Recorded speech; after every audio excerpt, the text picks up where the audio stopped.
உரிமையாளராக மாறி சொகுசாக பயணித்துக் கொண்டிருந்தாலும் இன்றும் முடி திருத்துபவராக பணியாற்றிக் கொண்டிருப்பதுதான் இவரை மில்லியனர் பார்பர் என்று பாராட்ட வைத்திருக்கின்றது.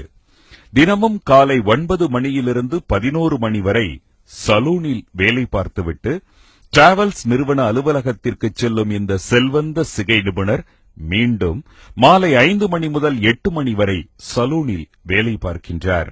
ஞாயிறன்று முழுவதும் சலூனிலேயே வேலை பார்க்கின்றார்.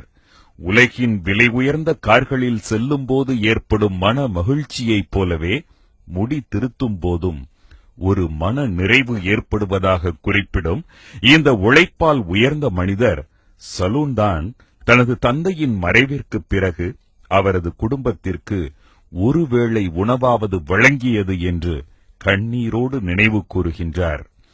உலகில் தயாராகும் எந்த நவீன சொகுசுரக வாகனங்களும் இந்தியாவில் இவரது டிராவல்ஸ் நிறுவனத்திற்கு முதலில் வந்துவிடும் என்று குறிப்பிடும் திரு ரமேஷ் பாபு, சினிமா நட்சத்திரங்கள், அரசியல் பிரபலங்கள், வெளிநாட்டினர், ஏன் அமெரிக்க அதிபர் ஒபாமா கூட இவரது நிறுவனத்தின் வாடிக்கையாளர் என்று பெருமையோடு குறிப்பிடுகின்றார்.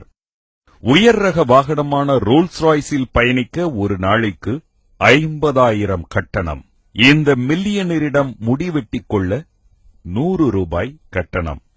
2 தொழிலையுமே தான் மிகவும் நேசிப்பதாக கூறும் இந்த செல்வந்த சிகை நிபுணர், உழைப்பு ஒருவனை குடிசையிலிருந்து கோபுரத்திற்கு அழைத்துச் செல்லும் என்பது பற்றியும், செய்யும் தொழிலை எப்படி நேசிப்பது என்பது பற்றியும், தன்னுடைய வெற்றிக்கு தான் நம்பும் ஒரே ஒரு தாரக மந்திரம் எது என்பது பற்றியும் மனம் திறக்கின்றார். இன்றைய நம் பேசும் தலைமையில்.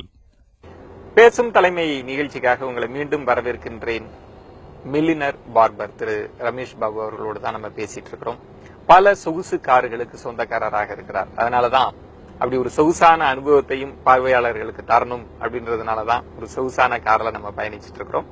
தொடர்ந்து பேசலாம் சார். ஒரு எக்ஸைட்டிங்கான ஒரு ஒரு அழகான ஒரு எக்ஸ்பீரியன்ஸ் கொடுத்திருக்கீங்க. இது ஆக்சுவலா இது டொயோட்டால என்ன மாடல் சார்? இது டொயோட்டா கம்ப்யூட்டர், டொயோட்டா ஹாய்ஸ் சொல்லுவாங்க. ஓகே. சோ இது வந்து ஒரு 10 சீட்டர் வேன். 10 பேர் உட்காந்து போது நல்ல லக்ஸுரி வேன். இந்த சீட்டு பாத்தீங்கன்னா 360 டிகிரிஸ் தரும், 180 டிகிரி ரொட்டேட் பண்ணலாம். அப்படியே 180 டிகிரி ரொட்டேட் பண்ணி திரும்பி ஒருத்தவங்க மீட்டிங் பண்ணிக்கலாம். சோ ஜெனரலா டெலிகேஷன்ஸ் வந்தா இந்த வண்டி எடுப்பாங்க. ரொம்ப கன்வீனியன்ஸ் வெஹிக்கிள், பிளஸ் லாங் ஜர்னிக்கு ரொம்ப அருமையா இருக்கும் போறதுக்கு. வண்டி தெரிய உட்காந்து போறது கூட உங்களுக்கு எப்படி இருக்கு? ஆமா ஆமா, ஒரு ஒண்டர்ஃபுல்லான எக்ஸ்பீரியன்ஸ் சார். நான் இன்னொரு கேள்வி சார், உங்க அம்மாவை பத்தி தான் நான் கேட்கணும் அப்படின்னு நான் நினைச்சிட்டு இருந்தேன். ஏன்னா ரொம்ப கஷ்டப்பட்டு உங்களெல்லாம் வளர்த்து அவ்வளோ கஷ்டத்துக்கு பிறகு இந்த மாதிரியான ஒரு லக்ஸரியான கார்ல எல்லாம் கூட்டிட்டு போறதை எப்படி பார்த்தாங்க? அது அம்மா எப்படி ஃபீல் பண்ணாங்க? எக்ஸாம்பிள் ஃபர்ஸ்ட் கார் வாங்கணும் போது கூட அம்மா தான் ஃபர்ஸ்ட் உட்கார வச்சு வண்டியில உட்கார வச்சு ரவுண்ட் அடிச்சு. அவங்களுக்கு இதான் ஒரு இதுனா அவங்களுக்கு அவ்வளோ இதோ எக்ஸைட் ஆகிறாங்க ஃபுல்லா. ஏன்னா அவங்களுக்கு வார்த்தையே வரது இல்ல. காலை கும்பிட்டு நம்ம அது ட்ரெடிஷனல் அம்மா காலை கும்பிட்டு. எக்ஸாம்பிள் நேத்து ஒரு வண்டி வாங்கினேன். நேத்து வாங்கி நான் பூஜை பண்ணிட்டு எடுத்துட்டு வந்தேன். போன் பண்ணேன், வீட்டுல பசங்க பிள்ளைங்க ஊருக்கு போயிருந்தேன். போன் பண்ண கீழே வா அப்படின்னு.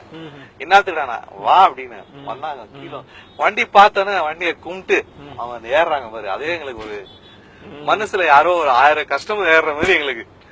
ஒரு அம்மா ஏறினாலும் 1000 பேர் எங்களுக்கு இது மாதிரி. அது மாதிரி அம்மா தான், யாரும் மாத்த முடியாது. யாராலும் அந்த பொசிஷன்ல வர முடியாது. பிளஸ்